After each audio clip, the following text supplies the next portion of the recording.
tous, merci de suivre nos programmes sur Art Plus TV. Aujourd'hui, nous sommes honorés d'être en compagnie du professeur Magaye Kassé, qui est germaniste et professeur d'université. Bonjour, monsieur Kassé. Bonjour. Et vous êtes un homme de culture, passionné par la littérature, passionné par le cinéma, la musique. Comment est-ce que vous définissez globalement? Quand vous dites passionné de culture, c'est parce que... quand vous dites passionné de culture, c'est parce que dès que j'ai compris, à partir de mes études universitaires, notamment les classes préparatoires, qui constituent une formation pluridisciplinaire, dans laquelle formation on apprend tout. Les langues, l'histoire, la géographie, la philosophie, les lettres modernes. Je suis arrivé à la spécialisation de ce qu'on appelle les études germaniques. Et que vous savez que dans la langue allemande, quand on dit culture, enfin le mot c'est Kultur, c'est-à-dire c'est civilisation en réalité. Et qui dit civilisation dit l'ensemble des champs que recouvre l'activité humaine et qui définit cette activité, l'homme dans son milieu, l'homme dans son histoire et l'homme dans son évolution. Et donc, ce n'est pas un hasard d'ailleurs si dans le monde germanique, les grands philosophes ont marqué de leur empreinte toute la pensée contemporaine. Je parlerai de Marx parce que c'est mon auteur préféré, je suis un communiste. Je parlerai de Kant, je parlerai de Hegel, je parlerai de Schopenhauer, je parlerai de Nietzsche. Ce sont de grands penseurs. Je parlerai aussi de l'effet de la littérature allemande du XVIIIe siècle, qu'on appelle la littérature classique allemande, qui a beaucoup influencé un grand penseur de chez nous comme Léopold Sédar Senghor. Et je rappelle que c'est en 1949 que l'UNESCO lui a demandé de participer à un ouvrage collectif pour célébrer l'anniversaire de la naissance de Goethe, Johann Wolfgang Goethe. Et là, il a écrit un très beau texte qui s'appelle « Le message de Goethe au nègre nouveau ». C'est toute la transformation de la pensée senghorienne, de la négritude de combat, affirmation de l'âme nègre, affirmation de l'être noir, affirmation des valeurs de civilisation du monde noir, pour arriver maintenant à ce qu'il a appelé une sorte de... Il ne l'a pas appelé expressis verbis consensus, mais il l'appelle la réconciliation des contraires. Et en disant réconciliation des contraires, il remonte la pensée de Goethe pour arriver à la civilisation de l'universel. Parce que Goethe a été l'un des premiers, après après le grand philosophe Herder, à conceptualiser ce qu'il a appelé la littérature mondiale, ou littérature universelle.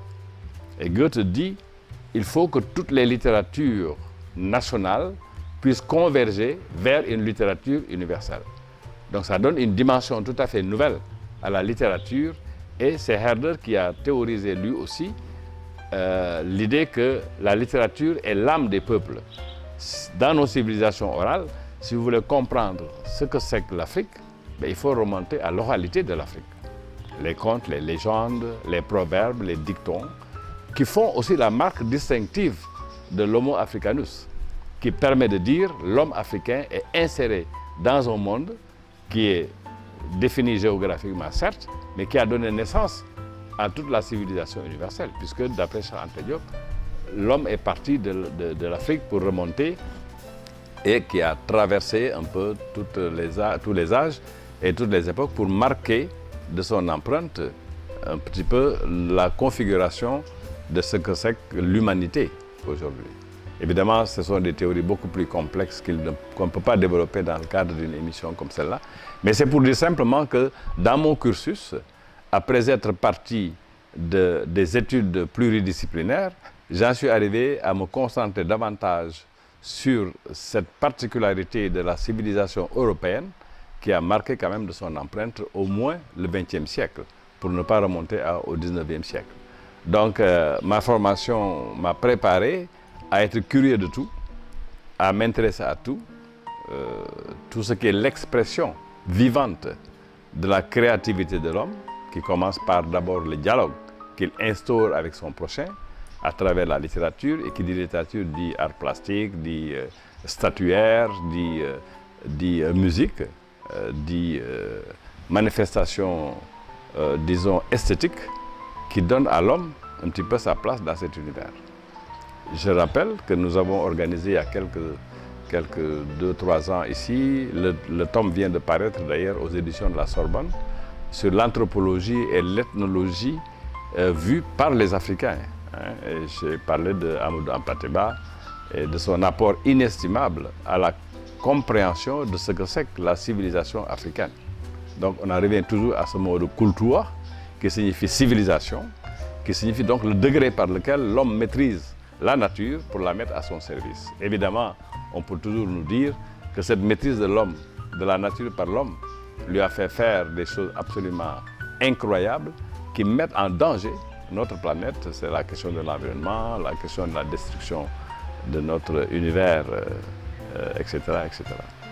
Aujourd'hui, donc, vous, en tant que germaniste, pensez-vous que l'Afrique peut énormément tirer justement de toutes ces connaissances européennes? Du point de vue de l'histoire des sciences, l'Allemagne a quand même imprimé une marque assez importante au développement des sciences et des techniques. Rien que sous le rapport de notre contemporanéité, vous voyez bien le succès économique fulgurant de l'Allemagne dans l'espace européen. Il y a également le fait que la pensée allemande a beaucoup influé sur la pensée européenne, même si on peut regretter chez certains penseurs des points de vue qui étaient en relation avec les besoins d'un marché qu'il fallait exposer, explorer et même domestiquer. C'est l'histoire des grandes expéditions vers l'Afrique pour la connaissance du continent africain. Mais c'est également toute la conception que les Allemands en particulier, parce qu'ils ne sont pas les seuls, ont eu de l'homme africain. L'homme africain, c'était quoi? C'est l'ensemble des relations économiques que l'Allemagne a tissées au cours de son histoire. Depuis la fondation du Reich en 1871 jusqu'à la Première Guerre mondiale, la perte des colonies, donc la conférence de Berlin. Et à ce niveau-là, nous avons un très grand artiste qui s'appelle Mansour Kanakasi, qui a ouvert une porte très intéressante dans l'art contemporain avec son concept de déberlinisation. 1884, Bismarck convoque la grande réunion mondiale parce que beaucoup de pays y ont participé pour le partage de l'Afrique, le dépeçage de l'Afrique.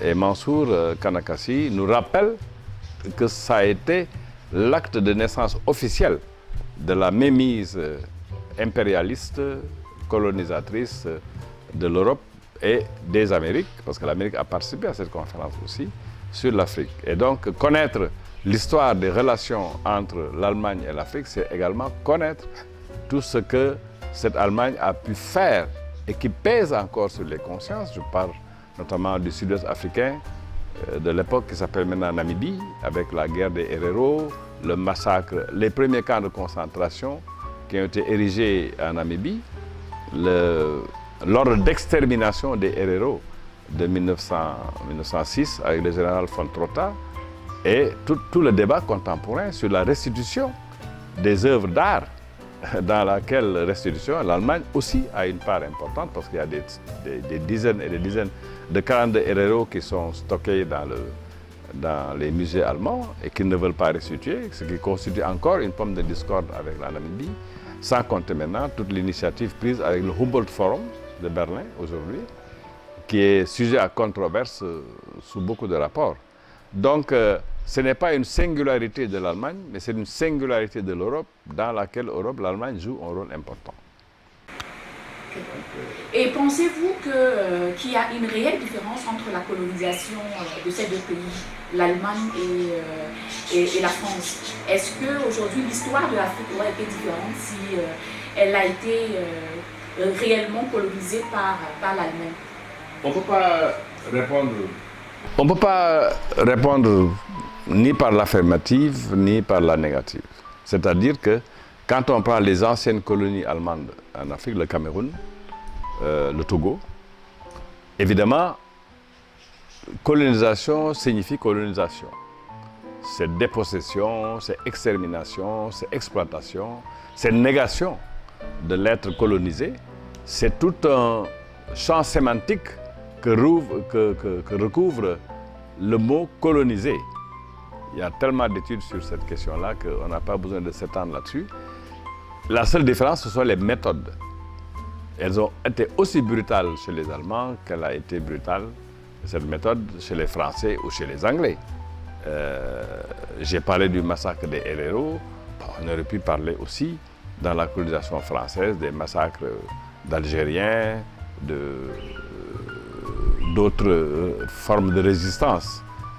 Samori, Touré, pour prendre cet exemple-là, avec cette volonté de pacifier un espace pour le mettre davantage à profit pour les besoins de l'industrie européenne, française ou anglaise ou allemande. Il n'y a que l'Italie qui n'a pas pu prendre pied véritablement sur le continent africain. Mais du point de vue de la méthode, il y a une différence notable puisque dans l'explicitation du fait colonial, moi j'ai fait ma thèse de 3e cycle sur l'image du noir dans la littérature allemande. Et là, quand on regarde tout ce qui est écrit en belles lettres, comme on les appelle, romans, nouvelles, poésie, décrivant l'allemand et décrivant également le colonisé, le nègre en l'occurrence, ben, c'est à peu près la même chose que ce qui se passe ailleurs, en France par exemple. Quand on décrit les colonisés, la mission civilisatrice de l'Europe a les mêmes contours partout. Maintenant, il y va de la manière dont on convainc une opinion à adhérer au fait colonial, d'où cette unition qu'on a remarquée sur les expositions coloniales, ce que nous avons remarqué également, mais qui est une spécificité plutôt allemande que française, c'est l'exposition d'êtres humains dans les eaux humains, hein, sur lesquels quand même on devrait pouvoir s'appesantir pour expliquer comment dans l'inconscient collectif des colonisateurs, le colonisé ne pouvait pas apparaître comme quelqu'un de, disons, de normal. Déjà dans le jargon, rien que la définition du mot noir en langue allemande est sujette à beaucoup de réflexions, puisque en allemand, quand on dit der Schwarze, c'est le noir, mais c'est également le diable. Hein? Et donc de là, nous sommes partis à der Neger, avec toutes les connotations liées au fait d'être noir, et en même temps de voir un petit peu comment, même dans la formation de l'esprit des enfants, dans les livres d'histoire ou les livres de contes des enfants, le plus célèbre, c'est le Struwwelpeter, qui dit « Ah, c'est un pauvre petit noir qui s'en va se promener et les enfants se moquent de lui parce qu'il est noir. » Et pour punir les enfants qui se moquent du pauvre petit noir, d'ailleurs la description c'est noir, Kohl, pêche, Raben, Schwarzer, Moor. 5 termes qui désignent successivement et dans la connotation négative le fait d'être noir. Pendant longtemps, les ethnologues, les scientifiques se sont posé la question de savoir d'où vient la peau noire. C'est une spécificité allemande qu'on ne trouve pas chez les Français, n'est-ce pas? Est-ce que les Noirs sont noirs parce que c'est le soleil qui les a brûlés? Il n'y a que Herder qui a écrit dans un célèbre ouvrage, Geschichte der Völker, je crois, l'histoire des peuples, que, prenant appui sur les récits de voyage des explorateurs, il parle de la Sénégambie en disant qu'il ne faut pas plaindre le noir parce que dans son état, il est beaucoup plus heureux que celui qui se dit civilisé au sens de Morgan, des catégories de Morgan, qui dit que la civilisation, c'est ce qui me distingue de l'autre, alors que la civilisation, c'est le degré de maîtrise par l'homme de son environnement, et comme je disais tout à l'heure, de l'utilisation qu'il fait de la nature pour domestiquer cette nature à son profit. Est-ce que vous pensez que l'Africain, l'homme noir, utilise alors très peu la littérature pour avoir une connaissance de sa véritable histoire et pour pouvoir justement puiser dans toutes ces connaissances littéraires, tous les éléments pour pouvoir mieux développer l'Afrique? Les civilisations africaines n'avaient pas une écriture, en tout cas de la même dimension que l'écriture des langues européennes. Et donc le phénomène de la colonisation ayant entraîné la scolarisation des sujets des empires, il fallait former des cadres qui puissent lire et écrire et servir la colonisation. Évidemment, si on pense le côté religieux, la littérature qu'on enseignait aux évangélisés, c'était la Bible, c'était l'exégèse de la Bible. C'est la même chose chez les musulmans. Hein, maintenant, les Africains ont pu développer des formes d'écriture, des alphabets, à partir des alphabets de l'alphabet grec ou latin ou arabe, pour faire, par exemple, ce qu'on appelle ici, et je prends toutes mes précautions parce que je ne suis pas linguiste, le wolofal. Hein. Il y a beaucoup de poésies qui ont été écrites en langue arabe, mais dont les sonorités sont des sonorités que beaucoup de gens peuvent comprendre. Donc la littérature en tant que telle que nous la concevons aujourd'hui du point de vue de notre modernité et même de notre post-modernité, c'est la littérature qu'on nous a envoyée, qu'on nous a apportée et dont nous sommes saisis pour exprimer en retour notre ressenti à travers des œuvres littéraires. Il ne faut pas oublier que les premiers écrivains africains n'avaient pas forcément une entrée acceptée dans le giron des littérateurs européens, français en l'occurrence, et qu'il a fallu se battre pour imposer une littérature africaine. Moi je dirais des littératures africaines, parce que selon les pays, c'est des types, des formes de littérature qui sont différentes les unes des autres. Mais en tout état de cause, la scolarisation réussie aurait pu permettre à nos apprenants de se saisir de ce formidable outil qu'est la connaissance, le savoir, l'écriture, pour exprimer en retour des choses que les gens pourraient être enclins à lire si on les a éduqués à lire. Parce que le problème que nous avons ici, c'est que beaucoup de gens ne lisent plus. Entendez-vous par scolarisation réussie?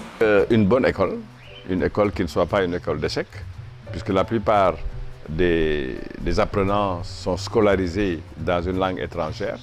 On n'a pas permis à temps la mise en relief de nos langues nationales, de les écrire, de les enseigner et de s'en servir pour aussi maîtriser la science. Je rappelle souvent le propos d'une jeune scientifique sud-africaine qui disait que si j'avais été enseigné dans ma langue maternelle, j'aurais mieux compris les mathématiques que quand on me les a enseignées, les mathématiques dans la langue anglaise. Donc, il y a un trésor qui est enfoui dans les langues nationales, qui sont passées de langue vernaculaire à langue nationale, qui sont passées de toute forme de connotation négative liée à la non-connaissance de ces langues, jusqu'au moment où la colonisation ayant besoin de ces langues, ils ont essayé de faire des efforts. Les Allemands, par exemple, quelqu'un comme Didier Westermann a été le premier à essayer de collecter les langues africaines pour en faire des ouvrages, mais qui devaient servir la colonisation allemande, n'est-ce pas? Et donc, on aurait pu s'appuyer sur ces travaux-là pour développer les langues africaines, puisque de toute manière, la science étant la science, c'est un jeu de relations, d'interpénétration, et qui permet quand même à l'être qui s'empare de ce médium qu'est la langue, écrite, parce que nous sommes des pays de langue orale, disons de l'oralité, donc de transformer cette oralité-là en écrit, tout en gardant la saveur de nos langues. Parce que c'est ça aussi. Hein.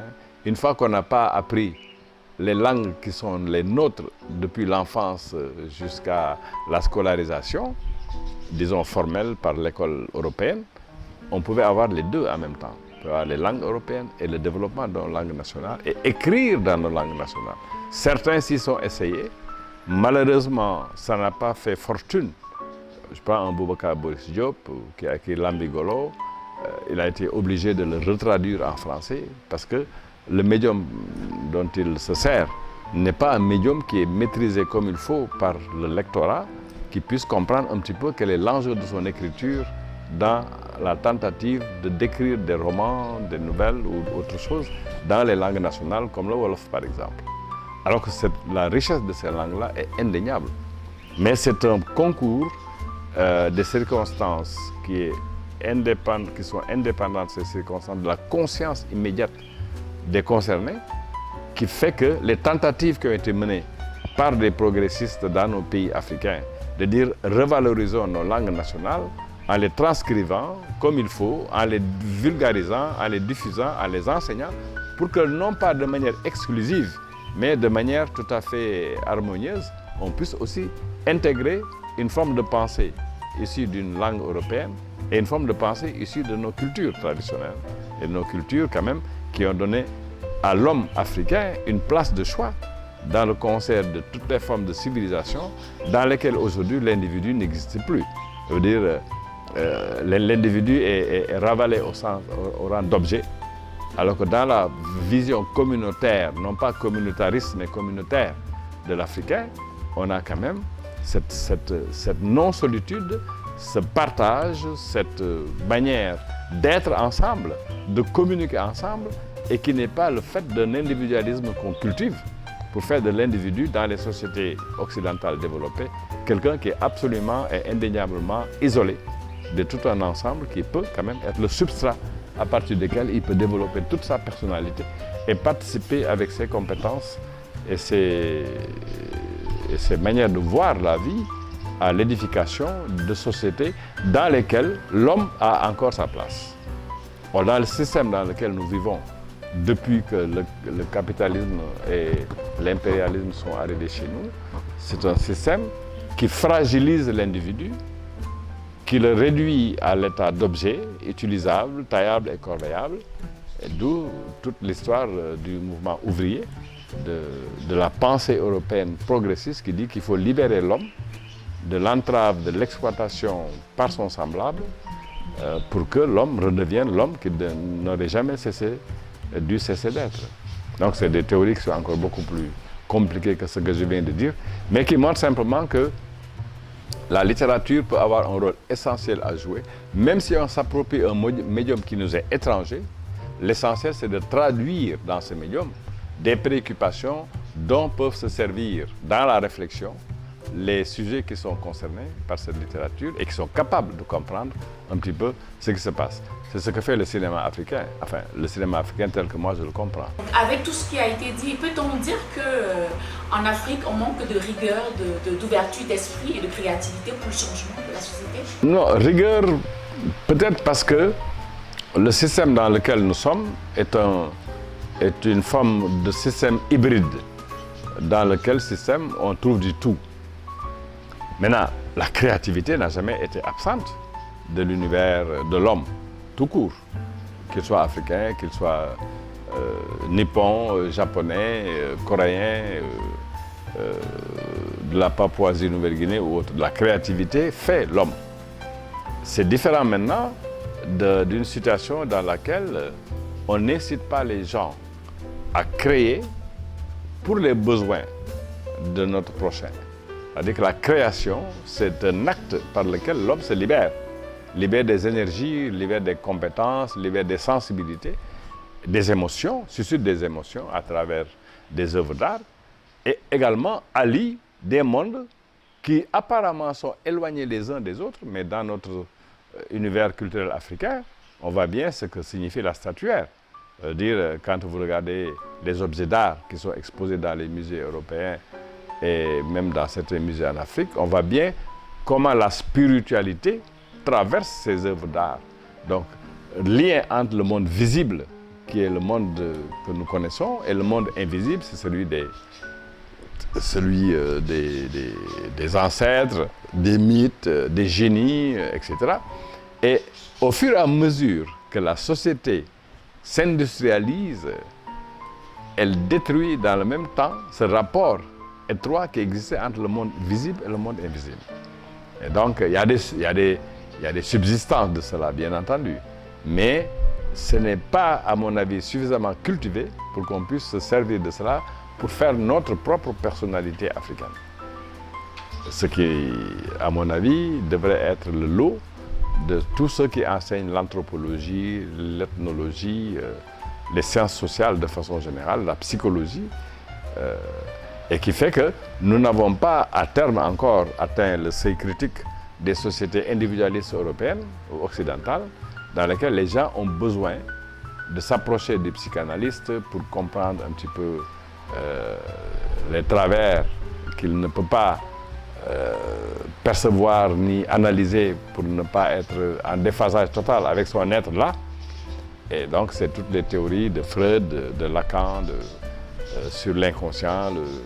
Mais en Afrique, nous aurions quand même pu développer cette sensibilité-là, cette créativité qui fait que l'homme n'est jamais seul dans l'univers, l'homme est toujours en relation avec. Et c'est ça qui manque un petit peu dans la plupart des situations dans lesquelles l'homme africain est carrément désaxé. Donc cette hybridité des sociétés fait qu'on n'arrive plus à se retrouver dans ce qui est intrinsèquement nous, ce qui nous est importé de manière insidieuse, qui nous est distillé à dose homéopathique, mais qui, à terme, a des effets pervers, n'est-ce pas, dans la conscience collective comme dans la conscience individuelle. Vous avez été, on parle d'art, plus précisément d'art contemporain, vous avez été commissaire de la Biennale en 2008, oui. C'est ça exactement. Et on sait que vous êtes proche des artistes comme Ousmane Diaye-Dago, Kalidou Kassé ou encore Abdoulaye Diallo. Et aujourd'hui, est-ce que vous pensez que l'art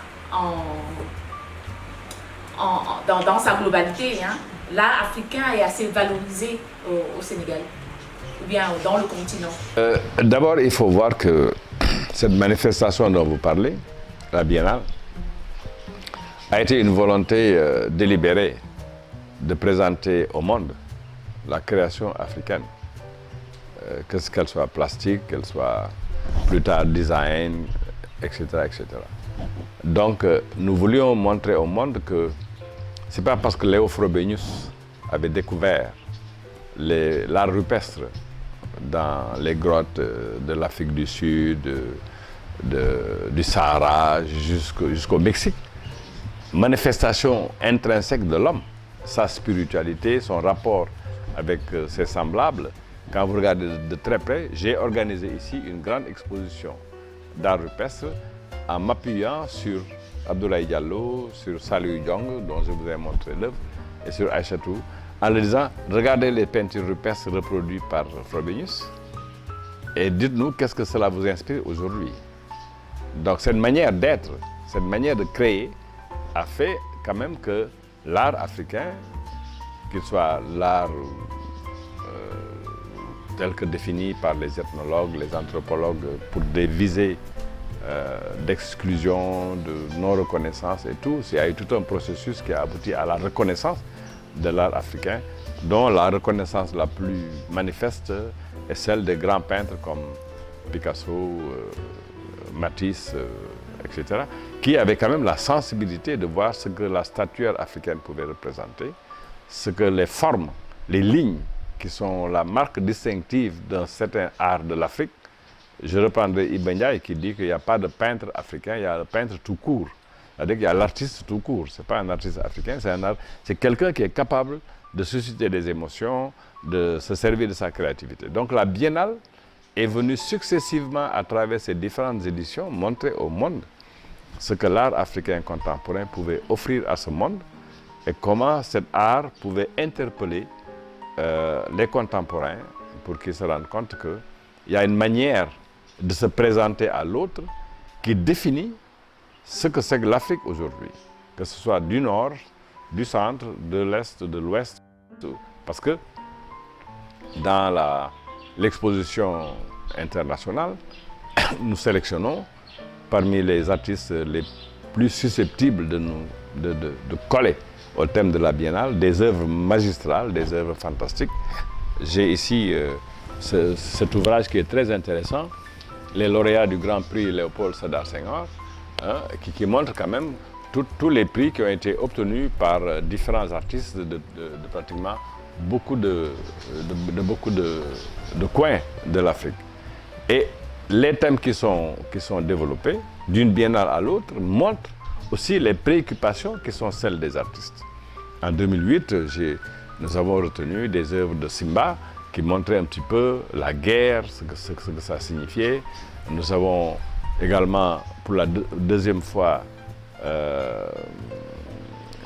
donné le prix ex aequo Léopold Sédar Senghor à Ndarilo, qui déjà avait été lauréat de la Biennale, avec Mansour Kanakassi.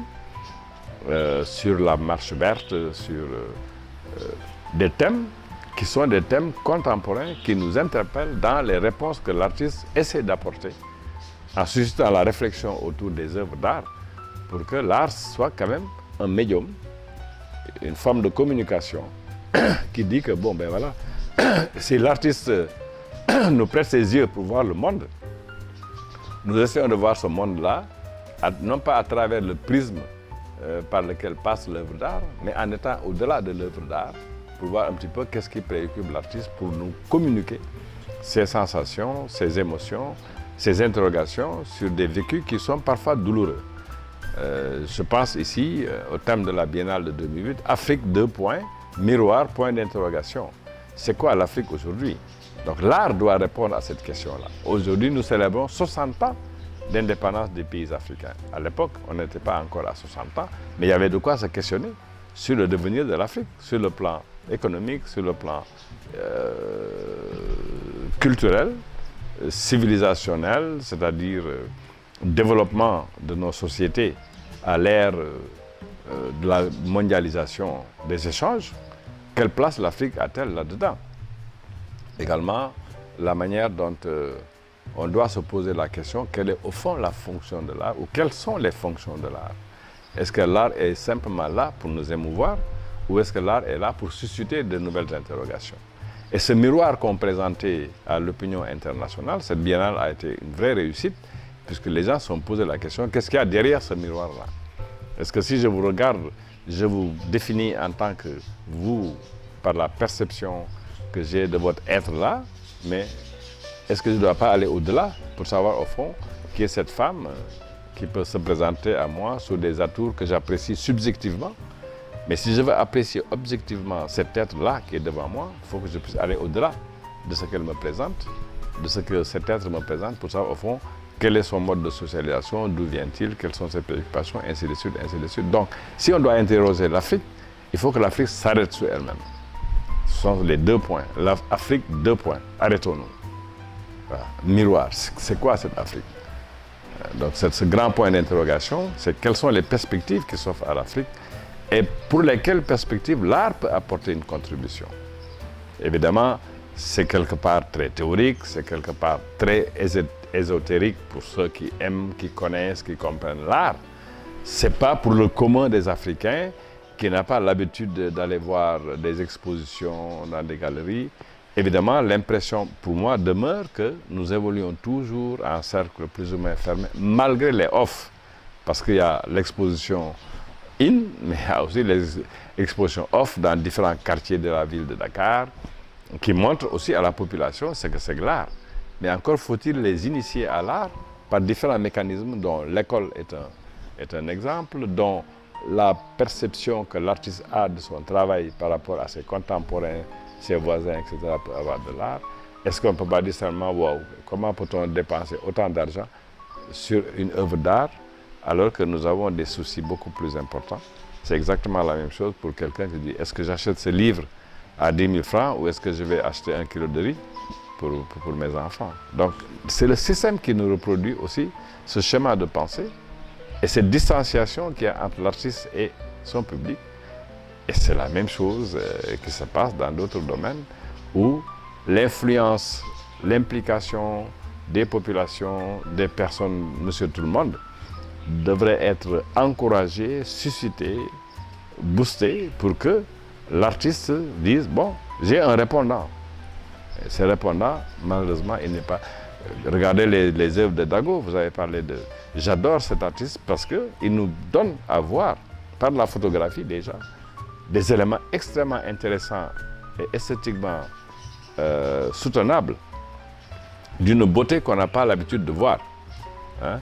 Ou bien, même sous forme d'installation ou de prestation avec ces femmes terres qui quand même montrent toute la sensualité de la femme africaine sans que cette sensualité dénature au fond l'être de la femme, mais au fond inspire le respect, inspire la considération, et également crée les conditions d'une harmonie à rétablir entre l'homme et la femme par le regard que l'autre porte sur son alter ego. Parce que dans ce cas-là, la femme n'est plus objet, Mais la femme est une personne intrinsèquement liée à une histoire, à une psychologie, à une manière de penser, à une manière d'être dans la société, pour laquelle, évidemment, donc il faudrait amener le Sénégalais moyen à comprendre que ce n'est pas de la pornographie qu'on nous présente, mais c'est plutôt une œuvre d'art qui met en relief un certain nombre d'éléments sur lesquels on ne s'appesantit pas toujours. C'est comme quelqu'un qui ne regarde plus la nature qui nous entoure dans une ville abandonnée à elle-même, dans des constructions extravagantes qui empêchent la nature de s'exprimer. Les oiseaux d'être là avec nous et de pouvoir nous chanter tous les matins pour nous donner au moins de la bonne humeur dans une grisaille qu'on a du mal à effacer. Quant au berger, Abdoulaye Diallo, là aussi, il nous donne à voir des préoccupations extrêmement existentielles sur l'humanité d'aujourd'hui. L'homme, c'est quoi, au fond? L'homme est la machine. Hein? Le développement fulgurant des connaissances scientifiques et technologiques, non plus au service de l'homme, mais au service d'une cause qui davantage corsette l'individu et l'empêche de réfléchir par lui-même, et donc autonome dans sa pensée et son action. Et ça, c'est à nous, critiques, d'expliquer ces processus-là, aussi bien pour Dago que pour Abdoulaye Diallo, ou bien Khalidou Kassé, qui nous ramène à des espaces qu'on a tendance à ne plus voir, parce que nous sommes englués là aussi dans un quotidien absolument insoutenable, qui fait que, bon, l'artiste Khalidou nous dit, mais attendez, revenons un petit peu à nos fondamentaux. Aujourd'hui, on a l'habitude justement de parler, de dire que l'artiste vit difficilement de son art. Comment arriver à ce que l'artiste puisse compter sur le marché local? Écoutez, d'abord, il y a eu une biennale qui s'est penchée sur l'art contemporain et le marché de l'art. C'est vrai que très peu d'artistes percent sur le plan international. Là aussi, c'est tout un mécanisme qu'il faut maîtriser d'exposition internationale auquel on est invité. J'ai été très fier la première fois que j'ai vu à la Documenta de Kassel une œuvre de Ousmane Ndiaye, de Ousmane Sow. Ousmane Sow. Quand j'ai vu son œuvre à la Documenta de Kassel, j'étais waouh, c'est magnifique.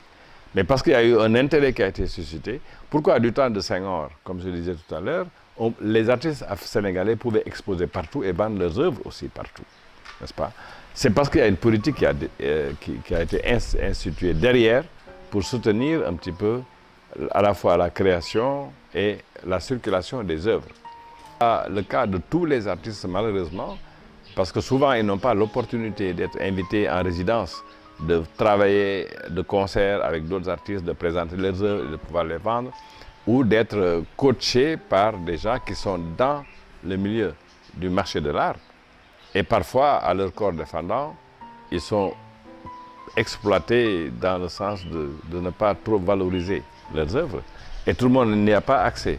Donc c'est tout un champ qu'il faut explorer pour dire que le commun des compatriotes d'un artiste ne va pas dépenser de l'argent, je ne sais pas, 500 000 francs, 600 000 francs, 800 000 francs, une tapisserie qui coûte 1 million ou 1 million et quelques. Bon, avant de l'acheter, on se pose quand même la question, d'où la nécessité de se poser d'autres questions, d'où vient l'argent que les gens peuvent dépenser pour acheter des œuvres d'art. Donc ce marché est en somme assez réduit pour pouvoir profiter aux artistes par un... Il n'y a pas une campagne de mécénat qui dit, bon, je prends des commandes, ce sont des amateurs d'art qui se disent, bon, je sacrifie ça parce que cette œuvre me parle, cette œuvre me plaît, cette œuvre doit être dans mon salon, cette œuvre doit être exposée. Et donc, il y a tout un champ à investir pour se poser la question du devenir de l'art à travers le marché de l'art. Parce que là aussi, c'est toujours une partie du système dominant qui dicte ses lois, n'est-ce pas? Et qui influe sur la création, qui influe sur... Il y a des artistes, les Solis Cissé sont très connus sur le plan international, avec des œuvres magistrales magnifiques. Il y a eu des initiatives qui ont été faites à l'aéroport Blaise Diagne il n'y a pas très longtemps, où on exposait régulièrement des artistes pour faire connaître l'art aussi à nos contemporains qui sont dans des situations de voyager, d'aller à l'aéroport ou de commercer avec les infrastructures de l'aéroport, pouvoir dire, au fond, je devrais m'intéresser davantage à ce que cet artiste fait parce que ce qu'il fait me parle. Donc il y a tout un champ qu'il faut investir pour qu'il y ait une relation plus étroite entre l'artiste, sa création et le public auquel cette création s'adresse. Et enfin, il y a une politique d'État. Dans la Covid-19, le gouvernement du Sénégal a décidé d'acheter des œuvres à des artistes. C'est une bonne initiative, mais je crois qu'elle aurait été mieux saluée si elle avait pris d'autres contours que ces contours-là. Parce que bon, du temps de Senghor, on disait bon, chaque représentation diplomatique à l'extérieur devait avoir au moins une partie de notre patrimoine artistique. Qu'on puisse voir que tiens, tel tableau est de tel artiste. Déjà le nom qui figure au bas d'une œuvre peut renseigner sur l'artiste qui a fait cette œuvre-là. Et donc, en tout cas, c'est beaucoup plus complexe évidemment que ce que je viens de vous dire, mais c'est quelques réflexions, disons, à chaud, sur une question aussi importante.